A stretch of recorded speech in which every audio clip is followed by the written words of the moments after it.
Hello friends, आज हम फिरोज़ शाह तुगलक के किले में हैं और इस किले का अध्ययन हम बड़ी गहराई के साथ में करेंगे। तो फिरोज़ शाह का महल और तहखाना हिसार में। फिरोज़ शाह तुगलक ने जब इस किले का निर्माण किया तो ये बाहरी दीवारें जो खींची हुई है चारों तरफ से, ये सभी के सभी पत्थर जो है ये महेंद्रगढ़ की पहाड़ियाँ, नरसुई की पहाड़ियों से लाए गए थे। और ये दीवारें जो है 1.5 से लेकर 2 फीट तक चौड़ी है। इस किले में दीवान-ए-आम, लाट की मस्जिद, तहखाना और तोपखाने हैं, जिसके द्वारा बहुत सारे लोग जो है इस किले को देखने के लिए यहाँ आते हैं। ये फिरोज़ शाह तुगलक की लाट की मस्जिद है और फिरोज़ शाह तुगलक जब भी यहाँ पे आता था और यहाँ पे आके वो अपनी नमाज करता था।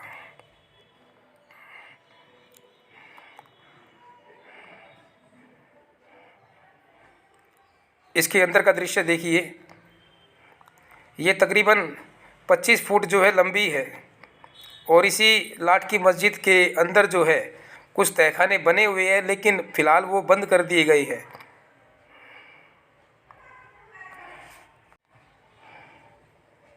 ये है लाट की मस्जिद और इसी लाट की मस्जिद के पास में एक लाट खड़ा है, यानी एक स्तंभ खड़ा है जो दिखने में कुतुब मीनार जैसा है। और ये जो लाट है इसके ऊपरी हिस्से पर ब्राह्मी लिपि में कुछ लिखा गया है और अगर नीचे बात करें तो इसके निचले हिस्से पर जो है संस्कृत भाषा में कुछ लिखा गया है। लेकिन जब इस किले का निर्माण हुआ तो इसके जो नीचे वाला जो भाग जो संस्कृत भाषा में लिखा गया था वो नीचे दबा दिया। तो इसीलिए ये माना जाता है कि ये लाट जो है ये फिरोज़ शाह तुगलक का ना होकर ये जो लाट है ये अशोक यानी मौर्य वंश अशोक का जो है लाट है, क्योंकि भारत देश का एक ऐसा शासक था अशोक मौर्य वंश जिसने सबसे अधिक स्तंभ का निर्माण करवाया था। इसी के पास में दीवान-ए-आम और आपको आसपास जितने भी ये स्तंभ दिख रहे हैं, जो खंभे दिख रहे हैं, ये जितने भी खंभे हैं ये सभी के सभी खंभे हिंदू मंदिर और जैन मंदिर से को नष्ट करके यहाँ पे लगाए गए हैं। दीवान-ए-आम की अगर बात करें, ये इसकी जो लंबाई है वो 80 फुट है और 20 फुट चौड़ा है। और ये सारे के सारे स्तंभों पर जो है सुंदर सुंदर आकृतियाँ, सुंदर सुंदर डिजाइन जो है ये किए गए हैं। और ये सभी के सभी जो स्तंभ है, अभी मैंने कहा था हिंदू मंदिर और जैन मंदिर को नष्ट करके इनको यहाँ पे लगाया गया था। तो ये संख्या में 40 है, ये जितने भी स्तंभ है ना, तो ये संख्या में कुल स्तंभों की संख्या 40 है। और इसी दीवान-ए-आम में फिरोज़ शाह तुगलक यहाँ पर आज की भाषा में बात करें तो कचहरी लगाता था। यह बहुत सारे निर्णय यहीं पर ही लेता था। और इसी के सामने जो है आपको एक तख्त दिख रहा है और इसी तख्त पर जो है फिरोज़ शाह तुगलक बैठा करता था और सभी के सभी निर्णय इसी तख्त पर यानी इसी दीवान-ए-आम में किया करता था। और इसी तख्त के नीचे एक कुआं है। सुल्तान का मानना था कि जब भी वह कोई निर्णय गलत लेगा तो यह तख्त टूट जाएगा और टूटने के बाद जो है वो राजा उसमें गिर जाएगा, यानी कि उसमें उस राजा की मृत्यु हो जाएगी। फिरोज़ शाह तुगलक एक ऐसा राजा था जिसने सबसे अधिक शहरों की स्थापना की थी। तकरीबन 300 शहर उसने बनाए थे। फिरोज़ शाह तुगलक ने ही सबसे अधिक नहरों का निर्माण किया। उसने अपने जीवन काल में 5 नहरों का निर्माण किया था और जिसमें उसकी सबसे बड़ी नहर जो है उसका नाम है उलुग खानी नहर। ये नहर यमुना नदी से हिसार तक बनाई गई थी, जिसकी लंबाई 150 किलोमीटर तक है। और सबसे पहले नहर जो बनवाई थी दिल्ली सल्तनत का वो था गयासुद्दीन तुगलक। इसी लाट की मस्जिद और दीवान-ए-आम के पास में एक तालाब है और ये सारा का सारा पानी जो है यहाँ पर इकट्ठा किया जाता था ताकि किले के हर क्षेत्र में, किले के हर जगह में पानी को अच्छी तरह से पहुँचाया जाए। और यहीं पर सुल्तान के स्नान करने का स्थान भी था, यानी कि जो राजा वगैरह थे यहाँ पर स्नान करते थे। और जो आपको ये नीचे वाला जो भाग दिख रहा है, यहाँ पे सारा का सारा पानी जो है इस किले में इकट्ठा किया जाता था। और ये आपको एक नीचे वाला जो दिखाई दे रहा है, तो ये अगर बात करें एक कमरे की तरह था। अभी देखो छोटा सा कमरा बना रखा है ताकि सुल्तान के लोग या सुल्तान जो है नहाने के बाद यहाँ पर अपने जो कपड़े हैं वे चेंज करते थे। सुल्तान बड़ा ही कट्टर था, उसने एक ब्राह्मण को भी जिंदा जलवा दिया था और सबसे पहले ब्राह्मणों के ऊपर ही उसने जजिया कर लगाया था। इस किले का जो भाग जो है ये काफ़ी टूटा हुआ है, सरकार ने इसकी तरफ कोई ध्यान नहीं दिया। और जहाँ फर्श के रूप में जो पत्थर बने हुए हैं, ये कलाकारों ने पत्थरों को काट काट कर यहाँ पर लेवल के अनुसार इसको बनाया है। तो सारा का सारा किला जो है चूना पत्थर से, हर जगह पत्थर ही पत्थर आपको दिखाई देंगे इस किले में।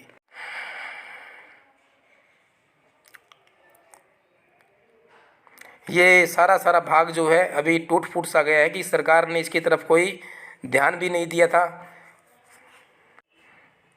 ये देखो इस साइड में ये टूटा हुआ भाग है। तो सरकार को चाहिए कि ऐतिहासिक चीज़ है और इनकी देखरेख करे। आगे एक अंधेरा, बदबूदार, रोंगटे खड़े कर देने वाला एक तहखाना। इन तहखानों में अक्सर क्या होता था ये कोई नहीं जानता, लेकिन इन तहखानों में अस्त्रों शस्त्रों को छुपाया जाता था और सैनिकों को रहने की जगह थी। ये देखिए तहखाना सारा का सारा। फिरोज शाह तुगलक दासों को सबसे अधिक रखता था। भारत देश में ये एक ऐसा शासक है जिसने सबसे अधिक दासों को रखा था और इसके पास में 1,80,000 दास थे। तो इसके अनुसार जो है बहुत सारे दास जो है यहाँ पर भी रखे जाते थे।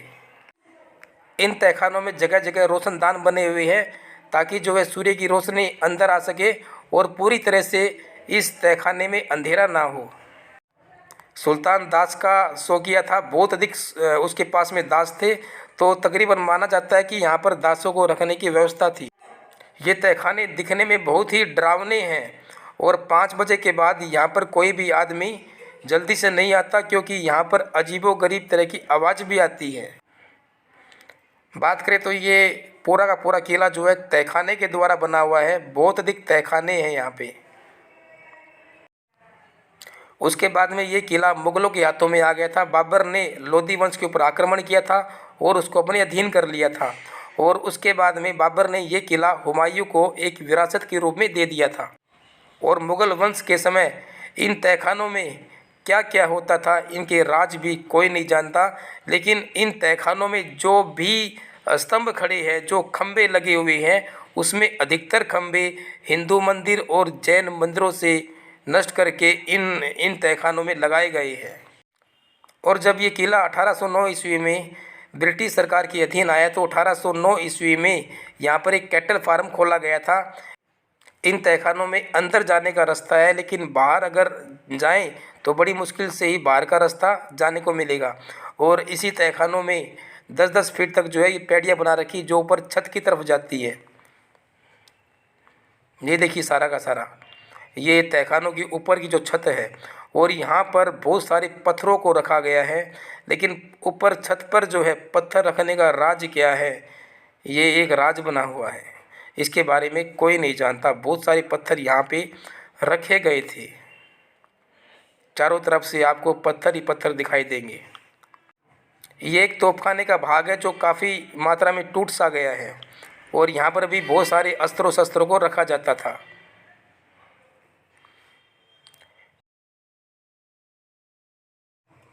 ये अब यहाँ से नीचे जाने का रास्ता है। तो फिरोज शाह तुगलक जो था ये मोहम्मद बिन तुगलक का चचेरा भाई था। मोहम्मद बिन तुगलक जो सबसे अधिक पढ़ा लिखा, पागल, रक्त पिपासु शासक के नाम से बोला जाता है। यहाँ हर जगह पत्थरों की सुंदर सुंदर आकृतियाँ आपको देखने को मिलेगी। इस किले को फिरोज शाह तुगलक ने अपनी देखरेख में बनवाया था। हिसार का पहले नाम दुर्ग था, यानी ये घेरा। फिर बाद में इसका जो नाम है हिसारे फिरोजा रख दिया और उसके बाद में अकबर ने ए फिरोजा काट कर इसका नाम हिसार रख दिया। ये नीचे जाने का एक रास्ता है।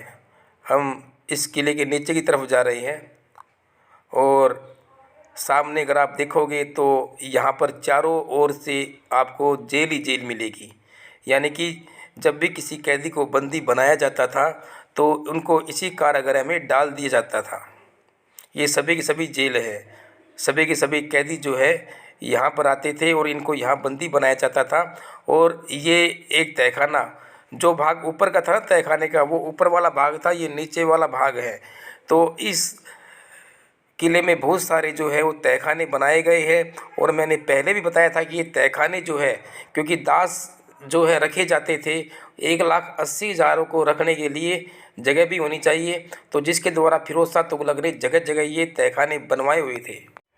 आज वर्तमान काल में कुछ तहखानों की सफाई चल रही है और कुछ जो तहखाने हैं वहाँ पर चमगादड़ों ने अपना निवास स्थान बना रखा है। ये सभी के सभी जो जेल है और यहाँ पर कैदी को ही रखा जाता था। ये चारों ओर से देखिए, और इसके आसपास कुछ तहखाने बने हुए हैं और ये ऊपर वाला जो तहखाना है ये उसका हिस्सा है।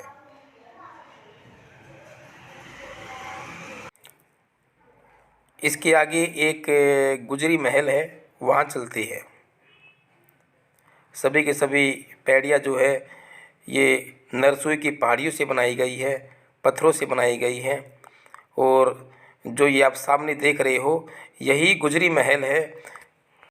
और ये गुजरी महल फिरोज शाह तुगलक के प्यार की निशानी है।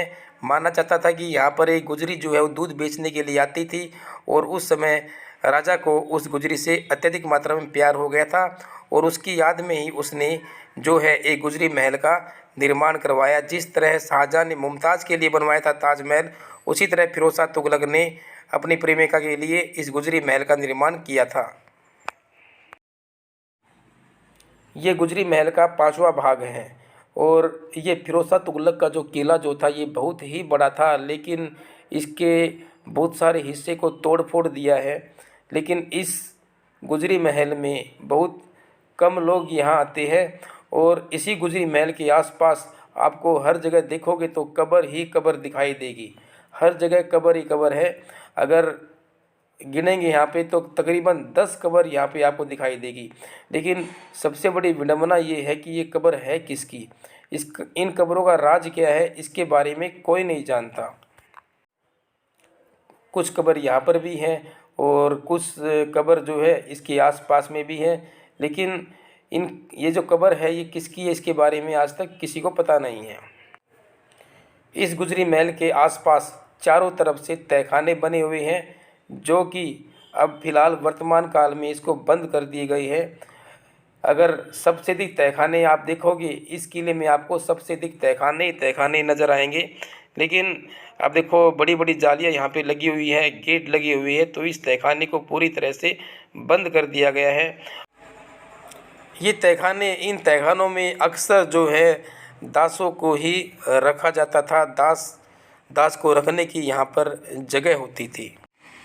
गुजरी महल का ये हिस्सा जो कि बहुत ही कम लोग इसको देखने के लिए आते हैं। ये जो ईंट जो बनी हुई है ये उसी समय जब इस किले का निर्माण हुआ तो उसी समय इन ईंटों को लगाया गया था। और ये कहा जाता है कि जो ये ईंट जो है ये सरहिंद की ईंट है। तो आप जहाँ भी देखोगे तो हर जगह यहाँ पर इस गुजरी महल में तहखाने ही तहखाने मिलेंगे और साथ में कम से कम 10 कब्रें मिलेगी। फिरोज शाह तुगलक का जो राज तिलक जो हुआ था वो ठट्टा में हुआ था और जब वो राजगद्दी पर बैठा तो मोहम्मद बिन तुगलक के द्वारा दिए गए जितने भी कर्ज थे लोगों के द्वारा, फिरोज शाह तुगलक ने उन सभी करों को माफ़ कर दिया था जब वो राजगद्दी पर बैठ गया था। और इसी ने दीवान खैरात की स्थापना भी की थी ताकि मुस्लिम विधवा महिलाएं जो है, अनाथ महिलाएं हैं, उनको कुछ सहायता मिल जाए। तो चिकित्सालय की भी स्थापना, अस्पतालों की स्थापना भी इसने करवाई थी। किले की समस्त जानकारी को हमने आपके पास में रखा है और आप हमारे साथ में बने रहिए। हमारे YouTube चैनल को सब्सक्राइब कीजिए, लाइक कीजिए और शेयर कीजिए। बेल आइकन को प्रेस कीजिए ताकि अगली वीडियो जो आएगी आपको मालूम हो जाएगी। धन्यवाद। वीडियो को शेयर, सब्सक्राइब और लाइक कीजिए।